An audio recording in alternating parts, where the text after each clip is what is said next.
Assalamualaikum warahmatullahi wabarakatuh. Halo sahabat Bunda Zaman Now. Apa kabarnya hari ini? Masihkah kalian bergelut dengan yang namanya dokumen Reksosek 2022?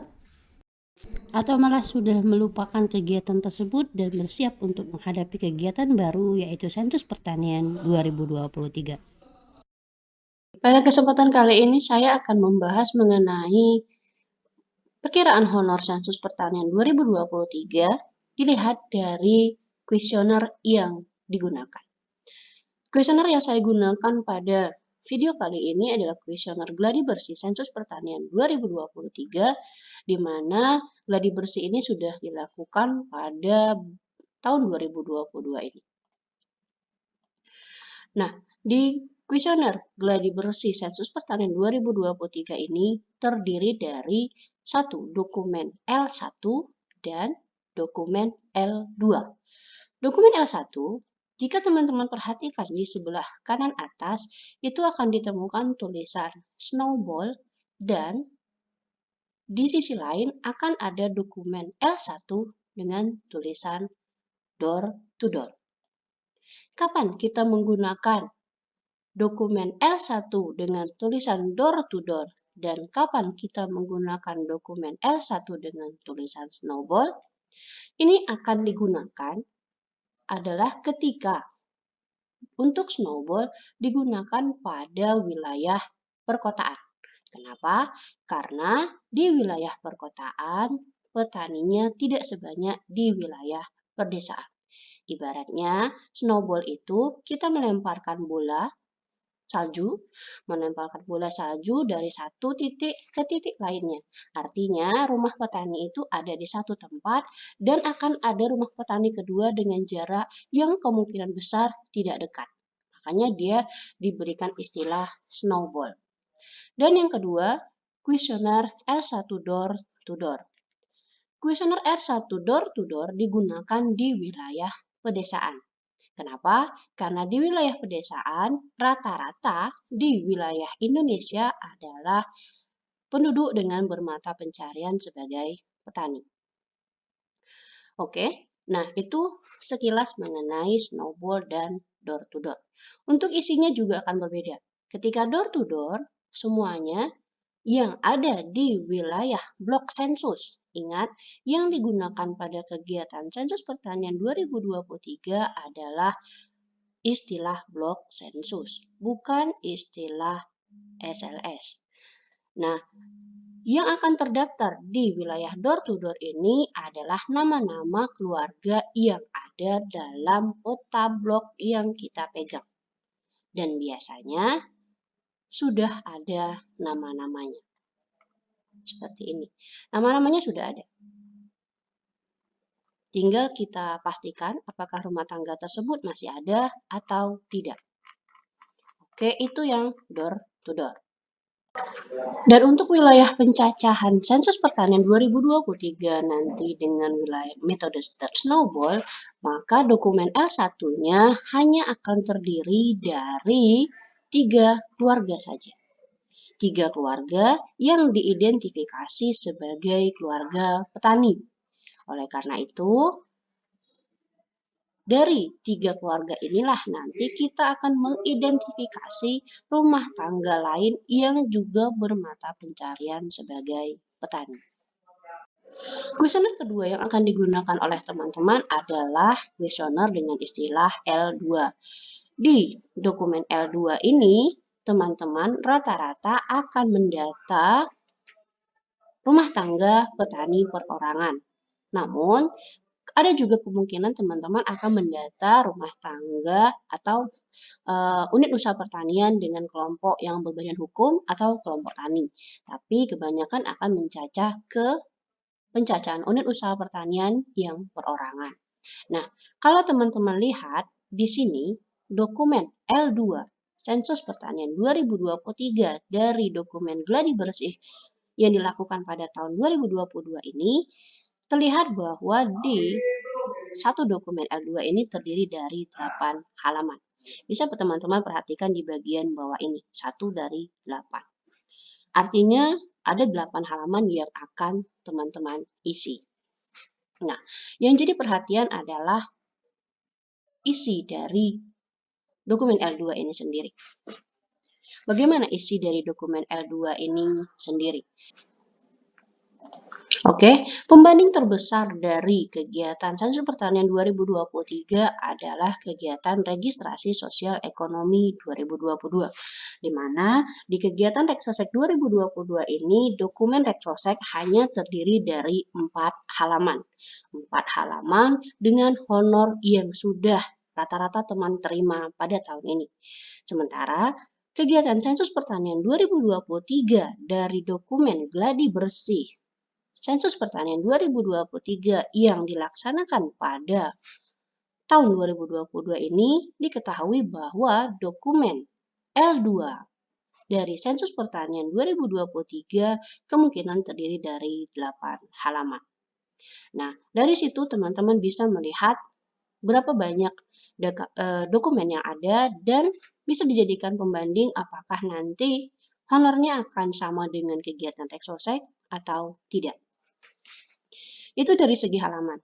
Yang kedua, jika teman-teman lihat dari isi, dokumen Reksosek memang dokumen yang sangat amat padat.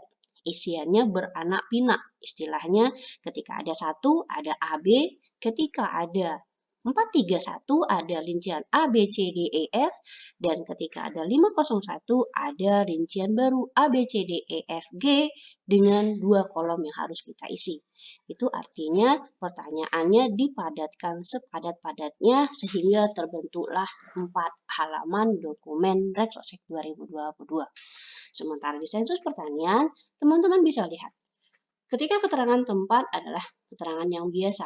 Namun, ketika sudah masuk ke 111A dan B, ini artinya data dari 2 rincian ini teman-teman akan peroleh dari aplikasi hasil taggingan atau dari aplikasi open camera yang menyebutkan adanya angka ini untuk posisi rumah tangga petani tersebut.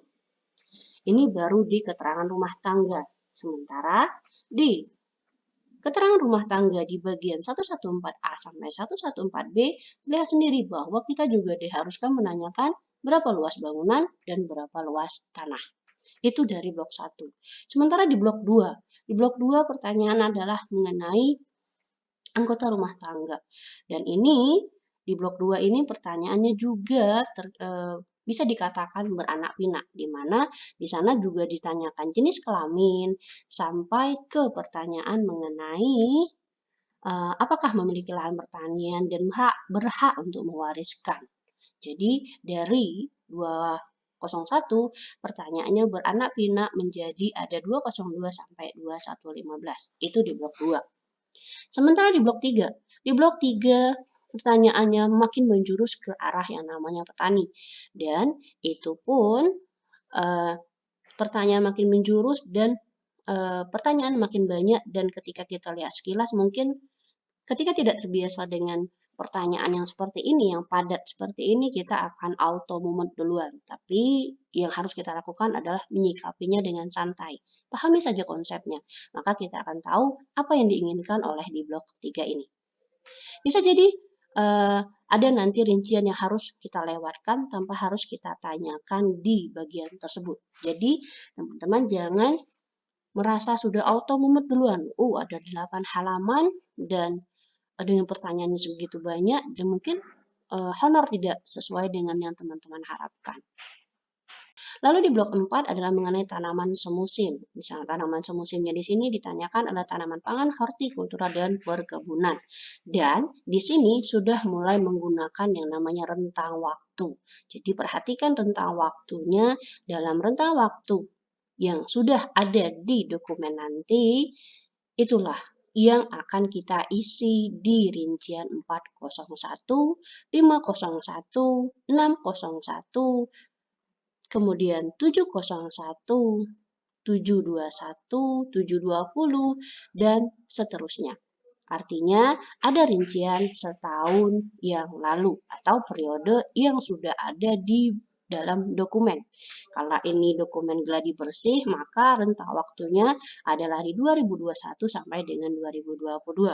Tapi pada kegiatan sensus pertanian yang sebenarnya nanti, ini akan bertambah. Jadi rentang waktunya 2022 sampai dengan 30 April 2023.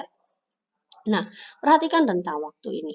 Dengan begitu banyak pertanyaan yang ada, artinya teman-teman akan mengisi pertanyaan-pertanyaan ini jika rumah tangga yang kalian datangi ada mengusahakan tanaman atau usaha di bidang pertanian atau subsektor pertanian yang dicakup di sensus pertanian ini. Dan ketika tidak, misal di wilayah teman-teman kerjakan tidak ada petani atau peternak atau sejenisnya yang dikategorikan petani mengusahakan yang namanya usaha atau budidaya pembenihan ikan di rentang waktu yang sudah ditetapkan. Ini kan ada pertanyaan 801 seperti itu. Nah, ketika di wilayah yang teman-teman data tadi tidak rumah tangga tersebut tidak mengusahakan tanaman atau perikanan ini, maka kita tinggal jawab adalah 0 di 801 di bagian sini. Nah, ketika jawabannya 0, artinya kita lanjut ke 817. Artinya, lanjut ke 817 adalah pertanyaan ini. Artinya, pertanyaan yang di 801 mengenai jenis ikan dan sampai ke kolom 815 ini tidak perlu teman-teman isi. Itu kuncinya. Yang kedua, ini juga berlaku untuk rincian-rincian pertanyaan lain. Ketika rumah tangga tersebut tidak mengusahakan, maka jawaban kita 0 dan kita akan berlanjut ke tahap berikutnya. Lalu di blok 9. Blok 9 sudah mengarah ke namanya jasa pertanian. Dan ini pun ada rentang waktunya, di mana rentang waktunya nanti harus kita perhatikan di dalam dokumen. Dan perhatikan juga rambu-rambunya. Kenapa? Rambu-rambu yang ada ketika dia mengatakan loncat ke pertanyaan berikutnya, maka pertanyaan di bawahnya tidak perlu diisi. Oke?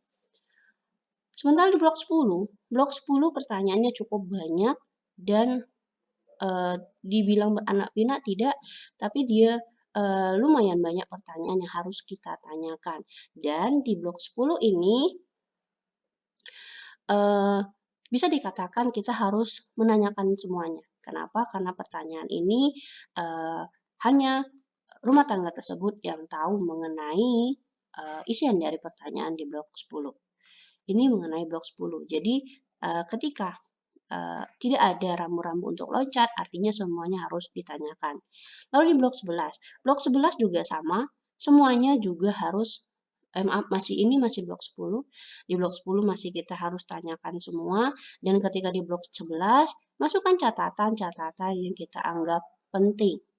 Dan di blok 12 adalah halaman pengesahan, di mana halaman pengesahan ini akan diisi dari data pemberi informasinya siapa, tanggal wawancara, tanda tangan dari responden, dan ada yang namanya jam selesai wawancara.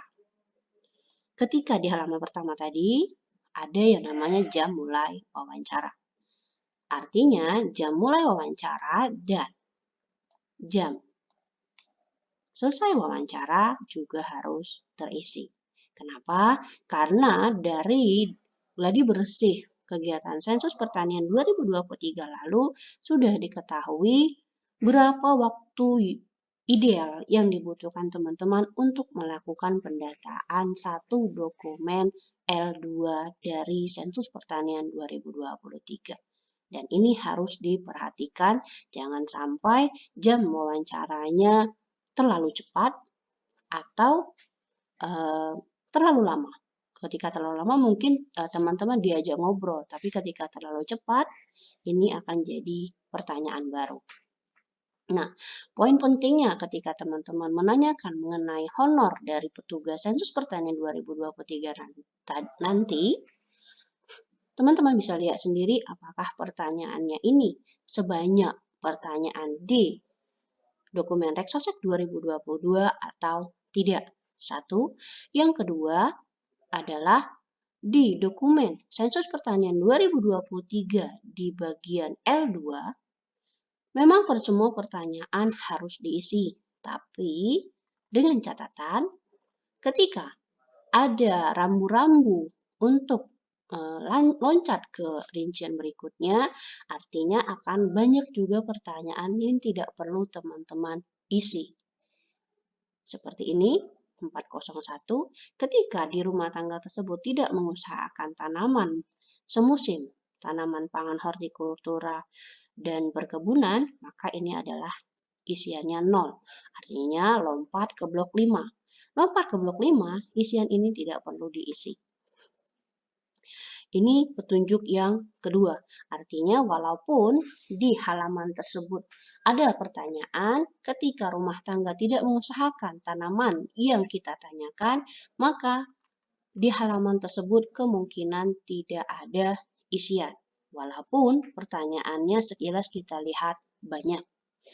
Yang ketiga, tadi sudah saya sebutkan ketika rumah tangga tersebut tidak mengusahakan tanaman yang kita tanyakan, maka akan lompat ke blok berikutnya. Seperti ini, tidak ada tanaman semu pangan, hortikultura dan perkebunan yang sifatnya semusim di rumah tangga yang kita datangi, maka isiannya 0. Dari isian 0 ini kita loncat ke blok 5. Namun, ketika pertanyaan dari rincian 401 adalah jawabannya adalah 1, maka kita harus mengisi rincian 402 sampai dengan rincian 421 semuanya diisi sesuai dengan pertanyaan yang diajukan. Lalu, dan perlu dikasih catatan adalah ketika rumah tangga itu mengusahakan tanaman hortikultura, apalagi hortikulturanya adalah hortikultura semusim, maka akan ada kemungkinan besar dokumen atau halaman mengenai pertanyaan semusim untuk hortikultura di halaman 3 ini, baris yang tersedia tidak cukup. Tidak cukup karena tidak cukup dalam artian di rumah tangga tersebut mengusahakan tanaman semusim hortikultura lebih dari 10 tanaman. Kalau teman-teman perhatikan di sini ada 10 baris. Nah, di sini ketika rumah tangga tersebut mengusahakan tanaman semusim hortikultura lebih dari 10, maka dokumen di halaman 3 atau halaman 2 di blok 4 mengenai tanaman semusim akan ada kemungkinan besar teman-teman harus menambah halaman baru. Kenapa?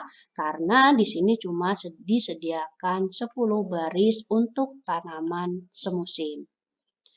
Dan kita tahu kalau di daerah saya sini biasanya petani dengan kebiasaan menanam hortikultura, biasanya menanam tanaman hortikultura semusim dengan metode tumpang sari.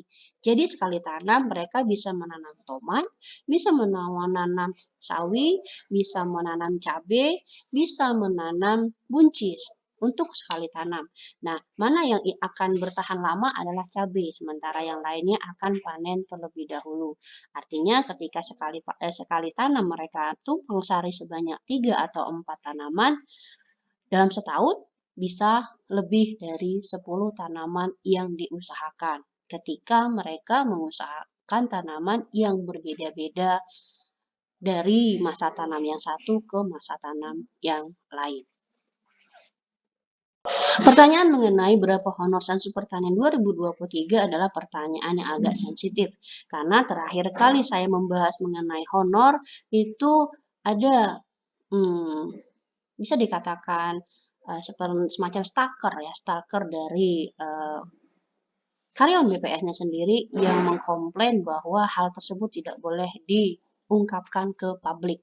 Padahal kenyataannya di antara kalian sendiri yang sudah mengekspos berapa banyak honor yang kalian terima dalam kegiatan Reksosek 2022 lalu.